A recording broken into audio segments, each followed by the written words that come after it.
Hello, good morning everyone. How are you all? I hope you all are doing great and मैं भी एकदम बढ़िया हूँ। तो अभी मैं जा रही हूँ स्कूल को और आज भी बहुत लेट हो गई हूँ। चलिए फटाफट चलती हूँ। और वैसे भी आज बच्चों के एग्ज़ाम है, तो फिर देखते हैं आज बच्चे कितना करते हैं और मैं आपको व्लॉग में क्या क्या दिखा पाती हूँ आज।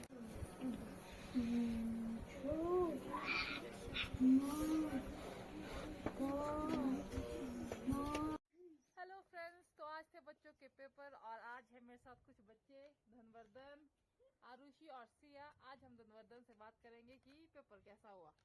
फिर धनवर्धन किस चीज का पेपर था आज? मैथ। मैथ। कैसा हुआ आपका पेपर? अच्छा जी। कल किस चीज का पेपर है? ईवीएस कितनी तैयारी है फिर पेपर की? प्रश्न उत्तरों की जी। ठीक है, फिर घर में पढ़ेंगे कि क्या करेंगे? पढ़ेंगे जी। खेलेंगे कितना? खेलेंगे जी 1 घंटा जी। हाँ। आरुषि की कितनी तैयारी कल के पेपर की? याद कर करूंगी जी, उसके बाद खेलेंगे जी दिन भर।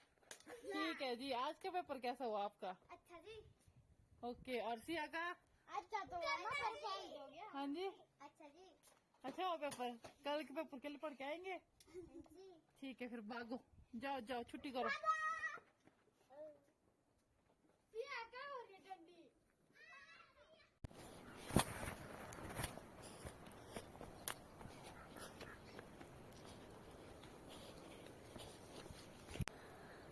हेलो दोस्तों, गुड इवनिंग।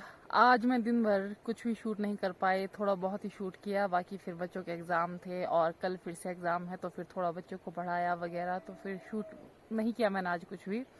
तो बस फिर आज शाम हो गई है, तो फिर आ गए वापस अपनी ड्यूटी पे। 2 दिन तो कुल्लू में भटके, एक दिन तो काफ़ी मज़ा रहा, आपने देखा ही होगा पिछले व्लॉग में। हम रूरल बैक होम और अब वही डेली की रूटीन, भाई दिन को स्कूल जाओ, सुबह शाम घास के लिए।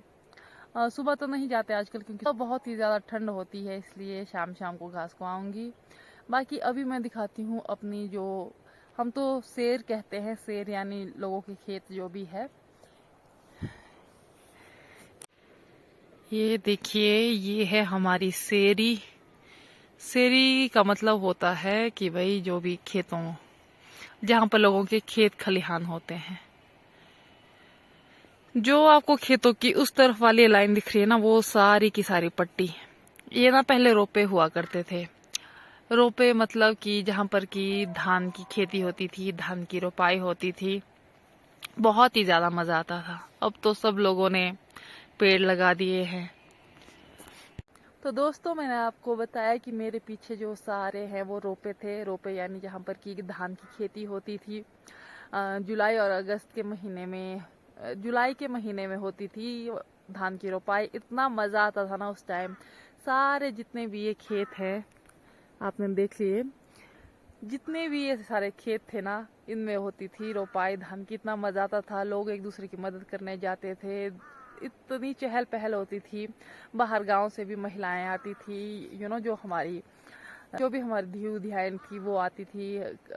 मतलब एक फंक्शन की तरह होता था। खेती का काम तो होता ही था, पर एक त्योहार की तरह मनाया जाता था हर घर में उस टाइम। जिस दिन जिसकी रोपाई होती थी, यानी हम जिसे रूणी कहते थे, हम रोपाई को हम कहते थे रूणी। तो जिसकी रूणी होती था उसके घर में सुबह सुबह अलग अलग पकवान बनते थे, इतना टेस्टी। मतलब कि अब तो मैंने कई साल हो गए वो पकवान बनाए भी नहीं, अब बनाते भी नहीं है कोई। तो बस अलग अलग पकवान बनते थे। हम काफ़ी छोटे छोटे बच्चे थे उस टाइम, हमें तो बस खाने से मतलब था और बस खेत में खेल लो। आपको पता है धान की रोपाई कैसे होती है, सारा पानी से भरा हुआ, कीचड़ वगैरह ये वो, बहुत मज़ा आता था। दिन भर हम खेलते रहते थे। और फिर आजकल ये अक्टूबर नवंबर के टाइम में फिर आजकल पक जाता था सारा धान, सारी की सारी सेरी ना, सेरी यानी कि खेत, सारी सेरी में बिल्कुल सुंदर सुंदर पीला पीला हो जाता था और सब लोग एक दूसरे की मदद करते थे। पर अब तो वो टाइम ही नहीं रहा। अब देखिए सब लोगों ने पेड़ पौधे लगा दिए हैं। अब तो देखिए वो टाइम ही नहीं रहा। अब सब लोगों ने सेब के पौधे लगा दिए, कोई और फलदार पौधे लगा दिए हैं। तो लोग भी सच्चे हैं भाई, अब एक दो बीच में रख नहीं सकते थे, लोगों ने पैसे को महत्ता दी। पर कोई बात नहीं, चलिए टाइम तो बदलता ही है। पर पर कुछ पुरानी बातें बहुत अच्छी होती है। चलिए, बातें हो गई बहुत आपसे धान के बारे में, रोपाई के बारे में, खेतों के बारे में। तो फिर अभी मैं करती हूँ फटाफट घास और फिर मिलूंगी आपसे थोड़ी देर बाद, और कोशिश करूंगी कि थोड़ा ज़्यादा से ज़्यादा शूट कर सकूं। चलिए मिलते हैं। हेलो दोस्तों, स्वागत है आपका फिर से वापस। मैंने घास घर में पहुंचा दिया था, उसके बाद मैंने रख दिया है खाना बनने के लिए। तो अभी मैं कर रही हूँ बालों में ऑयलिंग, और ऊपर से बहुत सारे कोमर फंस गए हैं बालों में। चलो इन्हें भी निकालते हैं, कंघी करूंगी डायरेक्ट। तो मैं लगाती हूँ सरसों का तेल। भाई निकल नहीं रहा भाई, मैं तो भर भर के तेल लगाती हूँ भाई।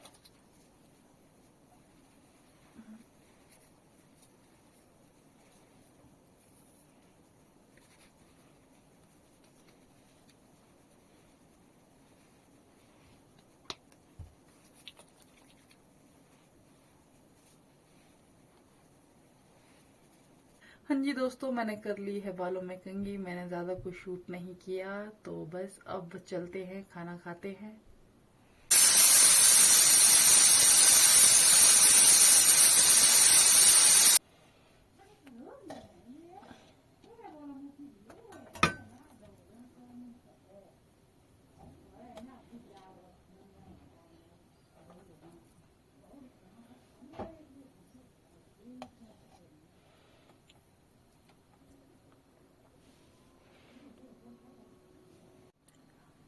ये है मेरा आज का खाना। यहाँ पर लगाया है मेरी मम्मी जी ने ये थोड़ी सी राजमा का ढेर, क्योंकि अंदर बैठ के फिर आराम से इसके दाने निकालने को होता है। तो बस उन्होंने आज ही लाए ये। बस फिर यहाँ रखे हैं उन्होंने ढेर डालकर, फिर कल तक इनके बीज निकाल लेंगे, इसके अंदर से राजमा निकल जाएंगे। तो फिर और जो ये इसके बाहर की फलियां हैं, ये हम भेड़ों को खाने के लिए दे देते हैं। बाकी देखते हैं इस बार राजमा कितने होंगे, क्योंकि इस बार ना सारी फसल खराब हो गई है। तो मैंने अभी आपको दिखाया राजमा, पर इस बार हमारे बहुत ही कम राजमा है, क्योंकि आपको पता है इस साल भारी बरसात थी, तो उस वजह से सारे जो भी राजमा के पौधे वो खराब हो गए थे। तो बस ये थोड़े से ही हैं। अब देखते हैं एक दो दिन के अंदर कितने इकट्ठा हो पाते हैं। तो फिर कुछ कुछ लोगों के पास तो जल्दी राजमा हो जाते हैं, पर हमारे यहाँ पे आराम से होता है, क्योंकि हम थोड़ा अपर हिल में रहते हैं। तो फिर उस करके यहाँ सारा काम थोड़ा स्लो होता है एज कम्पेरिजन टू अदर जो कि लोअर बेल्ट में रहते होंगे। तो बस मैंने राजमा की बात तो आपको बता दी, पर मुझे आज आपको एक बात उस भुट्टू की भी बतानी है। भुट्टू आपको पता है कौन है, मेरा कुत्ता। मैं तब से 1 घंटे से उसका वेट कर रही हूँ कि वो घर आएगा तो फिर मैं उसे खाना दूंगी। पर आज है हमारे गांव में फंक्शन, तो फिर वो एक ऐसा कुत्ता है ना जिसे बाकी कुत्ते नहीं काटते हैं, तो उस करके वो उसी फंक्शन में घूम रहा है कब से। और बेचारा संतराज अकेला ही है। काफी देर तक मैंने उसे भी भूखा ही रखा कि भाई अगर भुट्टू आएगा तो साथ में दूंगी, पर भुट्टू का अभी तक कोई नामो निशान नहीं है। तो फिर मैंने संतरे को दे दी पहले, थोड़ी देर पहले। तो बस मैं ना परेशान भी हो गई उस कुत्ते से, पर क्या करूं। तो चलिए बस इतना ही है आज के ब्लॉग में। सारा काम मैंने कर लिया है, अपना खाना वाना खा लिया है, अभी टाइम हो गया है सोने का। तो बस अभी सोने जा रहे हैं। तो आज के ब्लॉग में बस ऐसे ही थोड़ा बहुत ही मैं आपको दिखा पाई हूँ कि आज रही मेरी आज कैसी रही मेरी दिनचर्या। तो बस आई होप आपको ये वाला ब्लॉग भी अच्छा लगेगा। तो बस that is it for today's blog. I hope you like this blog, and if you like then do like, share, subscribe to my channel Shana Thakur, and also comment भी ज़रूर करें कि भाई आपको मेरे व्लॉग्स कैसे लग रहे हैं। और अगर आपकी कोई राय है तो आप मुझे वो भी बताएं कि मैं अपने व्लॉग्स को और बेहतर कैसे कर सकती हूँ। आपको पता है मैं अभी लर्न ही कर रही हूँ, सीख ही रही हूँ, तो फिर मुझे आपके फीडबैक की बहुत आवश्यकता है। तो बस मिलते हैं आपसे कल, तब तक टेक केयर, ओके बाय।